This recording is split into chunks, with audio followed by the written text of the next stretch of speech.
Hey, Mom. I wanted to express gratitude for the wedding gifts. I really appreciate all the appliances you got me. It's great that I can always count on you for the big things.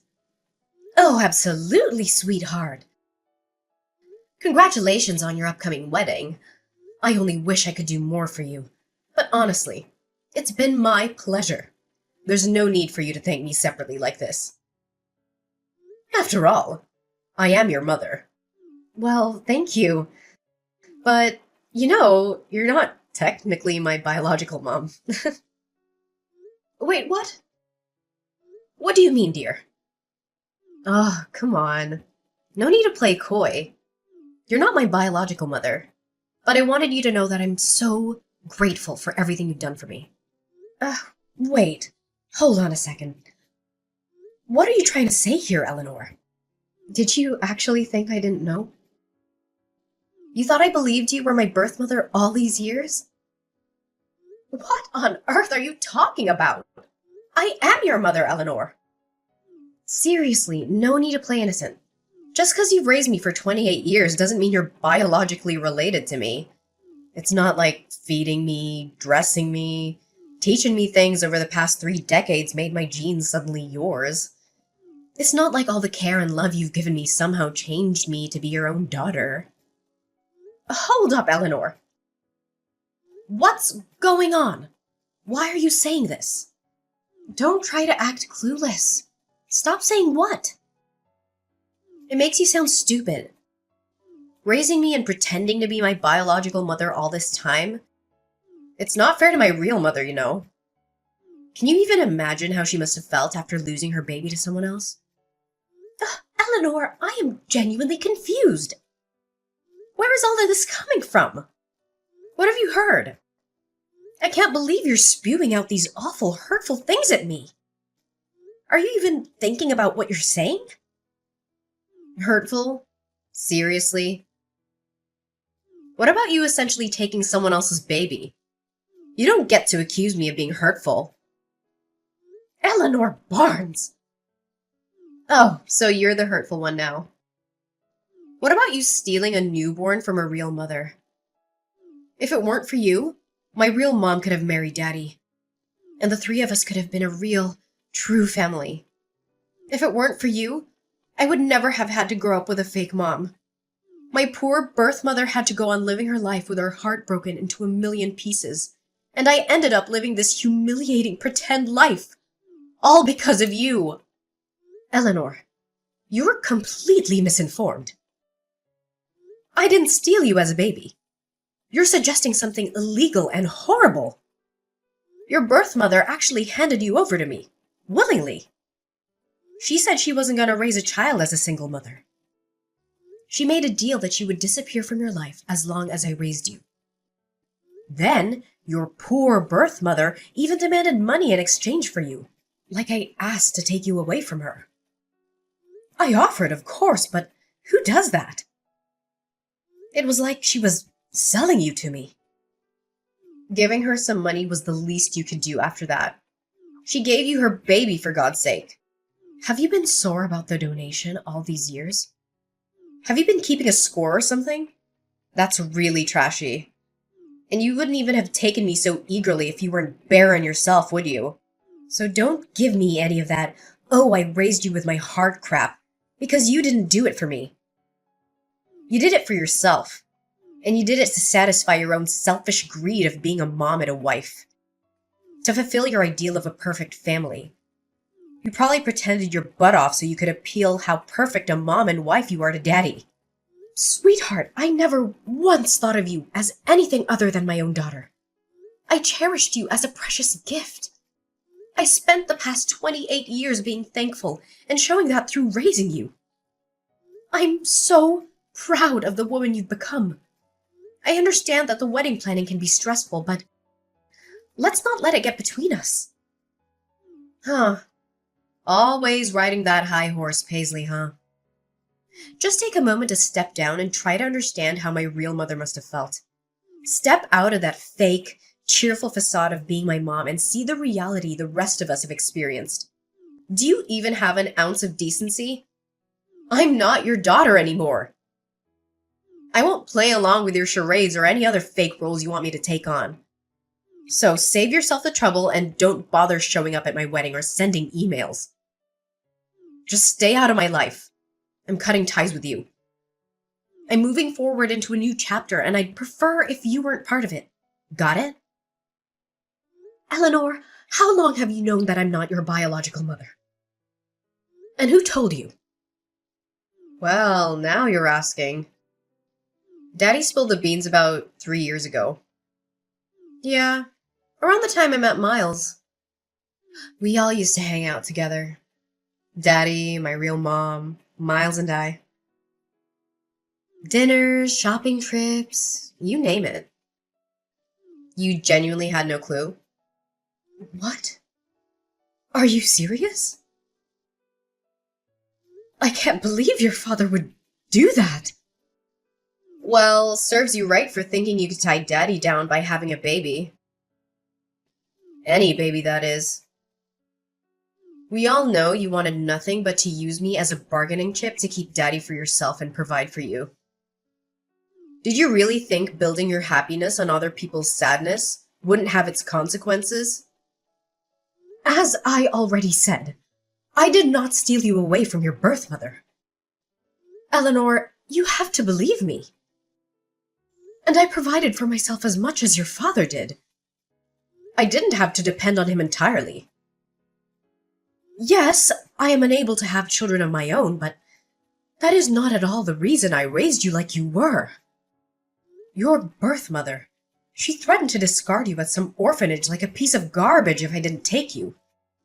Her word, not mine.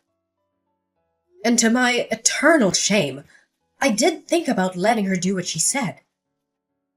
Because after all, she was your father's mistress and you were their illegitimate child. But sweetheart, I took you in because I loved you from the moment I laid eyes on you, and your tiny little fingers wrapped around my thumb. I didn't think twice about what it meant to mother your husband's child he had with a mistress, because I fell in love with you so deeply and so utterly. How you came into this world did not matter anymore. Just that you did come into my world. Can't you understand that, baby? Oh, please spare me the tear-jerking drama. This isn't Hollywood. Save your sappy stories and just leave me alone. I've already confirmed my birth mother's attendance at my wedding. As my real mom, of course. And Daddy should be sending over divorce papers soon. Divorce? What? Ugh, why are you being so slow? Daddy told me he has never forgotten about my birth mother, his true love. He couldn't leave you because you were so adamant about giving me a proper childhood with loving parents and all that crap. But now that I'm a grown adult who can take care of herself, he's finally opening his eyes to the possibilities, I guess. To go after his own happiness. See, if it weren't for you, the three of us could have lived happily as a real family. You tore us apart. You shattered our future together. And you've had your share of fun. It's time to set things right, Paisley. So leave us be. And if it turns out it's your turn to spend the rest of your life in sadness and regret, then deal with it. My mom surely did for long enough. All right, if this is what you truly want, I'll leave you to be with your real parents. Mind you, I'll have to cancel the $30,000 charge on my credit card for the things I ordered off your registry. And I'll have you and your daddy's belongings packed up into suitcases or something and leave them by the door. Come get them and go on off to wherever it is that you want to go off to. Whoa, wait, what? Cancel this stuff for my registry? Why would you do that? Those are for my wedding. Why would you cancel gifts from a registry, Mom? Mom? I thought you didn't want me to be your mom, let alone think of me as one. If I could, I would get a refund on everything I spent in the past 28 years raising you. But since I can't do that, I'm only canceling the gifts that I mistakenly purchased for a wedding I'm apparently not even invited to anymore. Oh, your honeymoon was reserved with my credit card too, wasn't it? And your wedding venue. What about the catering service? Flowers? Photographer? I believe there was a videographer too in there somewhere. I wonder what the last-minute cancellation fees for those places will amount to. Surely not a drop in the bucket compared to what I've gladly spent on you your whole life. Oh my god, that's so petty. You can't take back gifts. Who does that? You got me those things because you wanted to, didn't you? There are no take-backs. How do you call yourself a mother? It's your only daughter's wedding. Oh, I thought I couldn't call myself a mother. Isn't that what you were telling me? You can run along to your precious birth mother and ask for help. Why don't you? Surely she can help with the venue and the food and the photography and the honeymoon. Since she loves you so much and has never had the chance to show it, surely she'll jump at the chance. Wow. So there it is. You did think of me as a stepchild, didn't you? Your words say you love me like your own, but your actions speak volumes about how you really felt all these years. You kept a tally of the money you spent on me. Seriously? Would you have done that if I were your real biological daughter? You know what? Fine. My mom can cover the venue and honeymoon. Miles probably has some money saved up too. We don't need your help. All we need from you now is to sign those divorce papers. You got it. The sooner, the better. And in a way, I'm uncertain if I ever truly forgave her. But in that moment, all that mattered was before me. I gazed upon what could have been perceived as a lump of flesh, and then she opened her eyes, meeting mine. I gently touched her hand, and she curled her tiny, delicate fingers around my thumb. She was mine. In that moment, I believed in the intricate mysteries of God's design. This perfect child had been delivered to me as if by divine intervention. She was a gift, and in turn, I was designed to be her mother. The saying, blood is thicker than water, held some truth. But what truly resonated was that love could defy all odds. Eleanor brought a joy I had never dared to dream of before. The first time she called me Mama, the moment she took her initial steps. Her genuine delight in the meals I prepared. Those instances were all emblematic of a kind of love that transcended boundaries. Her small hand in mine as we walked together, the handmade artwork she gifted me on Mother's Day. She had been gradually filling the void within my heart, until it was overflowing with a love I never thought possible. I could have never foreseen that one day she would utter those hurtful, devastating words she hurled at me today. My husband's confession to his ongoing affair with Shelley's birth mother shattered the foundation of our 33-year marriage. Our life together unraveled in the blink of an eye as we walked out of the courtroom with our marriage officially dissolved. Once back home, I hastily gathered their belongings, tossing them into any available box, and left them outside my door. The sight of my now half-empty home was a stark reminder of the abrupt changes that had befallen me. As I tried to process the shock of it all, a text message notification illuminated my phone screen. Hey, where are you? My keys aren't working, and neither is my garage opener. Did you already replace them? That was quick, Paisley. Good on you. I brought a KFC bucket and some beers, your favorite. I thought you and I were overdue for a chicken and beer date night. Open up, Paisley. Jacob? What are you doing here? Shouldn't you be with your daughter and true love by now? You know, the woman who makes your heart ache by just thinking about her. The woman whom you had a child with. The woman with whom a few days ago you gave everything else up to be with again. Did you forget? What are you doing here with chicken and beer at this ungodly hour anyway? I'm done with her. I left her. We're over. I finally realized there is no woman like you. Paisley, you're the kindest, the most patient person I know. I was immature and naive to let you go. I hurt you, I know. I'm so sorry. And I never showed you how much I appreciate you. For all you've done for this family, you've forgiven me once before. Can't you do it again? I'll change. I promise. I'm a victim here too, by the way. That witch was so full of it. She didn't want me. She never wanted me. She was just using me this whole time so she could tag along when I take Eleanor out to eat or go shopping so that she herself could get what she wanted. I may have bought her a handbag or two, but that's it, I swear. She's even got a young boyfriend she's seeing. She doesn't want to marry me and settle down. She said so herself. She's the absolute worst. I love you, baby. Come on. She may be the worst, but she's Shelley's biological mother, isn't she? Surely she wants her baby back in her life and wants to build some kind of belated relationship with her.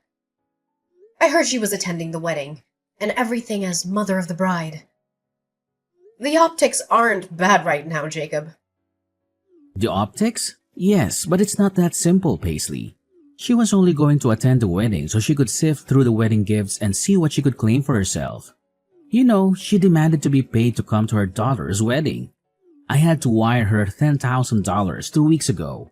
She made me cut all ties with you, abandoning everything I owned with you, like my house and my clothes. Then she left me high and dry. Eleanor and I went to see her after the wedding with all our suitcases. And she shut the door in our faces. We didn't even get to see inside of her house, Paisley. Can you believe that?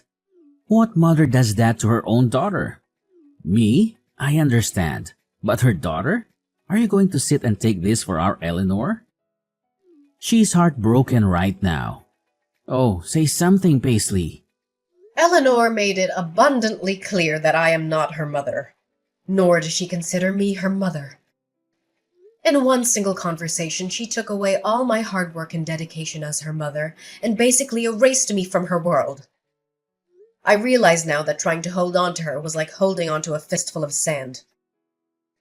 No matter how tight or hard I try to keep all the sand in my hand, it'll find its way out between my fingers. But you were happy being her mom, weren't you? You loved her with all of your heart. You still love her. I know you do. Even if Eleanor in her youth erases 28 years of her life with you, surely you can't. I did have some great times with Eleanor, I sure did. She was my everything. But the accusations she hurled at me, they were cruel, Jacob. That side of her didn't come from my nurturing. It's her nature. It's the nature of your mistress. I can't get past that. At least not just yet, Jacob. Maybe a real biological mother could have easily forgiven her daughter for something like this. So I guess I'm no better than what Eleanor thought of me. Because in the end, I'm not her real mother. Mom, it's me, Eleanor. I'm so sorry. Mommy, can you please forgive me? I don't know what got into me. If you let us back in, I will never think or talk about my real mom ever again. I'll be the best daughter to you. The kind of daughter you deserve to have. I promise. Please, Mom. We have nowhere else to go, Mom. Daddy and I will come inside and beg us if you want to. Please let us in and you can help me with my wedding plans again. Remember how fun that was? Let's go to the mall together. Just you and me. Like old times. We can stop at the food court and get some cheese fries like we used to. I miss your meatloaf, Mom. I miss your awesome meatloaf with real breadcrumbs. Will you teach me how to make it? I want to pass it down to my kids too. It'll be an heirloom recipe. If I learned anything from this whole ordeal, it is that I wasn't as big a person as I thought I could be. I cannot find it in me to forgive you two for what you've done. I guess I am nothing but an evil stepmother, like you said. After all, our relationship ends here, Eleanor and Jacob.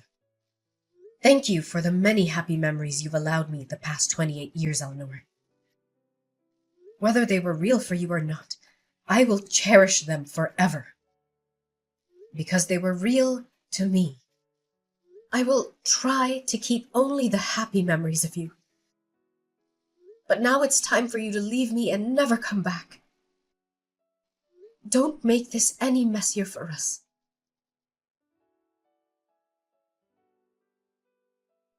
The echoes of their persistent knocking and frantic kicks reverberated through the silence, a desperate symphony of anger and rejection. I stood on either side of the door, the barrier between my past and the uncertain future I was determined to embrace. After dialing the police, 2 patrol officers arrived. Their stern words and authoritative presence finally managed to quell the storm outside my home. Shelley's fiancé, Miles, and his family openly voiced their disappointment at the sudden upheaval caused by the withdrawal of their wedding venue and honeymoon down payments. Their anger and disbelief seemed palpable. Yet I remained resolute. They even contemplated putting their wedding preparations on hold, urging Shelley to reconsider her life's path.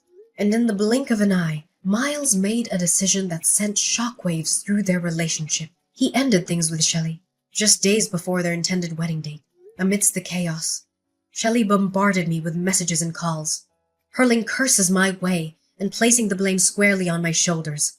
It was tempting to succumb to my habitual instincts and try to mend things. But I recognized that I needed to tread a different path. I needed to stop giving them space in my life and focus on rebuilding my own. I chose to turn a deaf ear to her accusations and to free myself from the weight of their turmoil. It was a moment of realization. If anything needed fixing, it was my own life, my own happiness. As the days passed, their presence faded like a distant memory, and the quiet solitude that embraced me was a welcome change. Looking back, it's bittersweet to think that my prime years were dedicated to nurturing a child who, in the end, mirrored the darkness of her birth mother. However, I carry no regrets. Shelley, in her own twisted way, taught me invaluable lessons about love, resilience, and the boundaries I needed to establish for my own well-being. Now, as I stand at the crossroads, I'm ready to pen a new chapter in this uncertain adventure called life. The pages ahead are blank and full of possibility, and I'm determined to fill them with my own happiness. Free from the chains of the past. It's a fresh beginning, a journey that's mine to craft, a future waiting to be written.